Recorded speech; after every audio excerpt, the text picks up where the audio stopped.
Bonjour, aujourd'hui je vais vous parler de la claustrophobie. Je m'appelle Chantal Sorange, je suis psychologue, psychothérapeute à Aix-en-Provence. Mes 25 années de pratique m'ont donné envie aujourd'hui de partager avec vous à travers mon blog et diverses vidéos des thèmes liés à la psychologie. La claustrophobie fait partie des troubles anxieux. La claustrophobie n'est pas une maladie mentale. La claustrophobie est la phobie des espaces restreints, des espaces clos, des lieux où il n'y a pas d'issue de secours, où la personne ne peut pas s'échapper quand elle le souhaite. La claustrophobie peut être extrêmement invalidante dans notre quotidien. Par exemple, on a ces personnes qui ne peuvent pas prendre le métro ou alors ils y vivent un véritable enfer. Ou d'autres qui ne vont pas pouvoir prendre l'ascenseur, etc. Je vais prendre le cas d'un patient que je vais appeler Jean-Marc. Ce patient ne pouvait absolument pas prendre le métro ou le train. Mais ce qui le dérangeait le plus, en fait, c'était de ne pas pouvoir prendre le métro parce que son lieu d'habitation par rapport à son lieu de travail était extrêmement éloigné. Et y aller en voiture, il y mettait, je crois que c'était 2 heures et quelques, parce qu'il y avait les embouteillages. Y aller en bus, c'était extrêmement compliqué parce qu'il fallait changer 2 fois de bus, je crois, et finir à pied. Donc c'était très compliqué.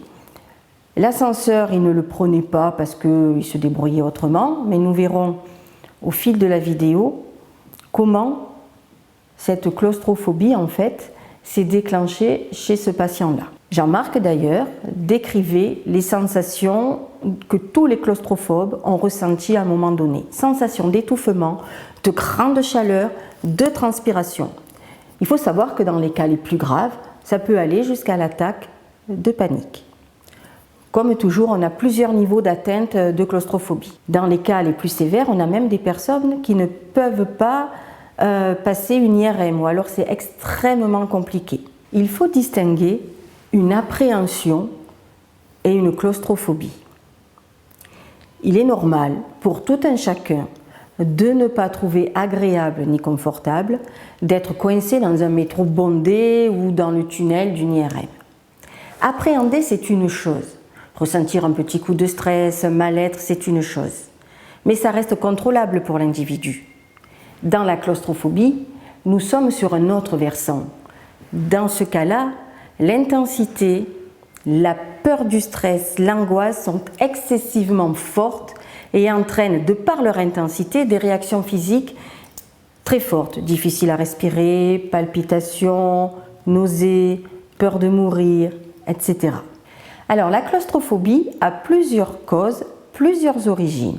Il faut savoir que la claustrophobie peut survenir à n'importe quel âge. D'ailleurs, le psychiatre Jean-Claude Seznec explique que la claustrophobie opère de la même façon chez tous ceux qui en souffrent. C'est un dysfonctionnement du cerveau émotionnel, celui qui agit directement sur le stress et l'anxiété. On va reprendre l'exemple du patient Jean-Marc. Ce patient, dans le métro, vivait un véritable calvaire. Il a déclenché cette claustrophobie, en tout cas aussi forte au point de ne plus pouvoir rester dans le métro sous peine de faire un malaise, à peu près à l'âge de 25 ou 26 ans. Quand on a cherché en thérapie pourquoi ça s'était déclenché relativement tard, parce qu'il disait que jusqu'à présent, il n'avait jamais été très à l'aise dans les endroits clos, mais de manière générale, ça se passait plutôt bien. On s'est aperçu qu'en fait, quand il allait chez ses grands-parents à Paris, il vivait dans un appartement à étage, mais je ne me souviens plus, mais vraiment très élevé. Je ne sais plus si ce n'était pas le 9e étage. Il avait une dizaine d'années et sa grand-mère lui disait toujours, surtout, je ne veux pas que tu prennes l'ascenseur tout seul. Tu attends qu'il y ait un voisin ou une voisine parce que l'ascenseur c'est dangereux, ça peut se bloquer, etc. Et Jean-Marc prenait l'ascenseur, soit avec son grand-père et sa grand-mère, soit quand il descendait pour promener le chien ou aller rendre service, acheter le pain à la boulangerie d'à côté des grands-parents, il attendait qu'il y ait un voisin ou une voisine. Et un jour, il a eu l'idée de se dire « Oh mais je vais le prendre seul ». Il a pris l'ascenseur tout seul, ça s'est très bien passé, mais il a eu une peur très importante que l'ascenseur se bloque. Et il explique, il dit, mais moi, à 10 ans, dans ma tête, je me disais, oui, mais les grands-parents ne savent pas que je suis tout seul dans l'ascenseur. Finalement, s'ils me disent que l'ascenseur se bloque, c'est que c'est déjà arrivé. Et les 9 ou 10 étages lui ont paru une éternité. En tout cas, longtemps après, il se souvenait que dans sa tête d'enfant de 10 ans, ça avait été un très long trajet, cet ascenseur-là. Bien entendu, il n'en a parlé à personne, ni à ses grands-parents qu'il avait pris l'ascenseur tout seul, ni autre. Mais dans la thérapie, il s'est souvenu que ce dont il avait le plus peur, c'était que l'ascenseur se bloque par inadvertance, puisque la grand-mère lui disait toujours « attention, c'est dangereux, les ascenseurs, ne le prends pas tout seul, ça peut se bloquer », et de ne plus pouvoir sortir, et que personne ne sache qu'il était dans cet ascenseur tout seul. Et il s'est souvenu, et il m'a dit en thérapie « je me souviens avoir pensé, mais je peux mourir ici tout seul ». Il avait 10 ans. Les années ont passé, mais il a toujours évité, autant se faire se peut, de prendre l'ascenseur, en tout cas tout seul. Et il me raconte que un jour, pour aller voir un match de foot, je crois, mais je n'en suis pas si sûre, enfin, pour aller à un spectacle, c'était le soir, et avec plusieurs copains, ils ont pris le métro. Et effectivement, le métro, ce soir-là, s'est arrêté en plein milieu des voies, comme ça arrive, paraît-il, de temps en temps. Mais lui, il se souvient très bien à ce moment-là avoir ressenti la même peur quasiment que quand il était enfant dans cet ascenseur, se disant mais c'est pas possible, pourquoi il est bloqué, et ça s'est bloqué d'un coup, et comment on va sortir de là, etc. Mais petit à petit, il a senti de plus en plus l'angoisse l'envahir, de plus en plus de mal à se raisonner. Il avait énormément de mal à respirer, et il dit, quand le métro est reparti, il était trempé de sueur. Il sentait qu'il était vraiment envahi de sueur. Finalement, le trajet s'est terminé, il est sorti, et ils sont allés à leur spectacle. Tout le spectacle, il n'a pas pu s'empêcher de penser qu'il fallait reprendre le métro. Et en fait, il a commencé à stresser et angoisser à l'idée même de reprendre le métro et à l'idée même de se retrouver dans la même situation de stress. Et ça, c'est important parce qu'on va voir un peu plus tard qu'en réalité, les claustrophobes réagissent à une situation qu'ils ont déjà connue, mais par la suite, c'est principalement l'angoisse et le stress de revivre la même chose qui réalimente leur angoisse et qui fait que c'est impossible de re-rentrer dans un ascenseur ou de re-rentrer dans un train, dans un métro, dans un endroit clos. Au départ, on a bien un traumatisme, on a bien une sensation effectivement d'étouffement, de transpiration, de palpitation, de nausée, etc. C'est bien réel, c'est bien arrivé, mais par la suite, c'est ces sentiments-là, ces ressentis-là, que la personne va angoisser de retrouver et de reavoir, et donc ne pourra pas retourner dans ce lieu qui est clos, alors l'ascenseur, peu importe, mais un lieu clos. Alors, pour schématiser, on va dire que ce qui se passe dans la tête de la personne, par exemple dans le métro ou dans l'ascenseur, ça va être c'est irrespirable, on est trop serré, j'ai de plus en plus de mal à respirer.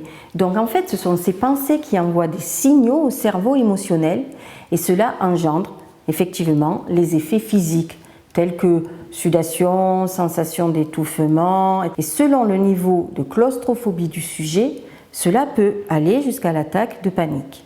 Il faut bien avoir en tête que comme dans toutes les phobies, aucune explication rationnelle ne peut venir atténuer l'angoisse du sujet au moment où il la vit. Alors pourquoi la claustrophobie peut survenir à tout âge ? Parce qu'en fonction des aléas de notre parcours de vie, nous pouvons tous un jour nous retrouver coincés réellement dans un train bondé, un métro, un ascenseur, etc. et éprouver plus que d'habitude de la gêne, de l'inconfort et développer des schémas de pensée anxiogènes qui eux-mêmes vont développer des symptômes précédemment décrits. Et comme je l'ai dit tout à l'heure pour Jean-Marc, La première crise d'angoisse est essentielle dans telle situation. Le sujet aura peur de revivre ce stress et c'est un cercle vicieux. La personne s'angoissera à l'idée de pénétrer dans un endroit fermé et le sujet va développer la claustrophobie. De manière générale, la claustrophobie est déclenchée par un traumatisme. Le fait d'être réellement coincé durant un moment dans un ascenseur en panne, par exemple, est un traumatisme. Avoir subi une agression dans un lieu clos est forcément aussi un traumatisme. Et ceci peut être dû également à d'autres traumatismes durant l'enfance ou l'adolescence. Je vous rappelle l'histoire de Jean-Marc par exemple. Mais je rappelle que la claustrophobie n'est pas une maladie mentale. Je vais vous donner à présent quelques techniques pour dompter la claustrophobie ou en tout cas essayer de l'atténuer. La psychothérapie, bien entendu, est utile pour disséquer, comprendre et mettre en lumière les causes de la claustrophobie et les émotions qui vont avec. Mais en parallèle, quelques exercices sont mis en place. La première des choses est d'enrayer les conduites d'évitement. Cependant, il est clair qu'il est impossible de se confronter brutalement à la situation anxiogène. Par exemple, on n'allait pas demander à Jean-Marc de faire un trajet Paris-Marseille dans un train complètement bondé. Donc pour ce faire, même si cela va être extrêmement pénible, il va falloir mobiliser aussi beaucoup d'énergie pour le sujet. Il va falloir se confronter en gros à dose homéopathique, en tout cas au début, à la situation. Pour Jean-Marc par exemple, et son histoire de métro, il était vraiment lourdement handicapé quand même par cette problématique de ne pas pouvoir prendre le métro dans sa vie professionnelle et personnelle. Donc il était aussi très en demande d'essayer d'enrayer ça. Donc l'exercice a consisté, dans un premier temps, accompagné d'une personne en qui il avait entièrement confiance, de se confronter à cette peur intense en prenant le métro pour une seule station et aux heures les plus creuses possibles. Bien entendu, il a dû répéter cet exercice de nombreuses fois. Et chaque fois, bien entendu, on a disséqué ces émotions ressenties en psychothérapie. Alors, bien sûr, le nombre de fois dépendra de chaque personne. Par contre, c'est très important de ne pas espacer de trop les séquences d'exercices. Pour revenir à Jean-Marc, donc, toujours accompagné de la personne en qui il avait confiance, il a ensuite fait 2 stations, mais toujours aux heures les moins fréquentées. Par exemple, Jean-Marc, la première fois, il a laissé passer plusieurs métros parce que même si c'était pendant les heures creuses, il considérait qu'une dizaine, une douzaine de personnes, pour lui, c'était le bout du monde, c'était impossible. Il a réussi à prendre le métro pour une station accompagné de la personne avec qui il avait confiance, quand il a cru voir à travers les vitres qu'il y avait peut-être que 3 ou 4 personnes. En réalité, il y en avait beaucoup plus. Mais en tout cas, il a pu monter quand lui a cru en avoir comptabilisé que 3 ou 4. Donc, vous voyez bien que même ce premier pas pour ce premier exercice, même avec quelqu'un de très volontaire, ça a été compliqué. Je crois, si mes souvenirs sont bons, qu'il a dû faire l'exercice d'une seule station en heure creuse 7 fois avant de pouvoir faire l'exercice de la station en heure creuse, mais de 2 stations.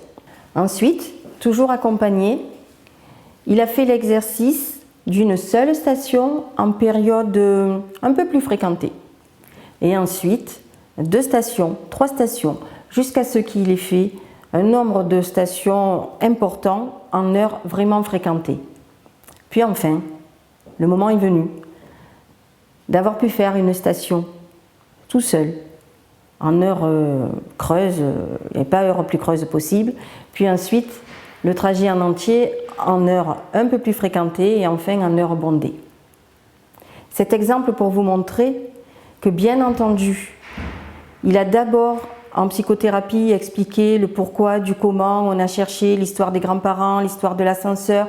Il a fallu aussi lui expliquer que, bien entendu, que cette première situation anxiogène avec les premiers ressentis physiques était réelle, puisqu'il les avait vraiment vécus, mais expliquer aussi que c'était aussi cette peur de revivre la même chose qui était aussi paralysante, autant que de se retrouver en endroit clos. Il était important de comprendre que la notion d'espace clos et fermé n'était plus associée aux désagréments physiques et à la peur de mourir.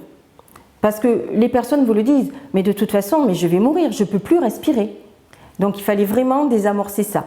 Ce sont les pensées de la personne avant et pendant ces situations qui déclenchent la peur intense et les réactions physiques et émotionnelles qui vont avec. Et il est important que la personne puisse s'en rendre compte. Bien entendu, cela prendra du temps. Ça ne s'est pas fait en un jour. Mais cela ne s'atténuera pas ni ne disparaîtra pas en quelques jours ni en quelques semaines, mais plus la personne répétera les exercices, plus elle avancera dans sa progression. C'est la répétition qui contribuera à la réussite, couplée aux séances de psychothérapie où le ressenti sera exprimé et analysé et où la personne pourra évaluer ses progrès. La personne ne les évalue pas forcément en plein milieu de l'exercice. Elle l'évalue après, accompagnée en séance avec le recul. J'espère que cette vidéo vous aura plu. J'espère surtout qu'elle vous aura emmené quelques pistes de réflexion. Bien entendu, n'hésitez pas à me contacter. Je me ferai un plaisir de vous aider sur une durée qui sera la vôtre concernant votre problématique. Et n'hésitez pas à vous abonner à ma chaîne YouTube.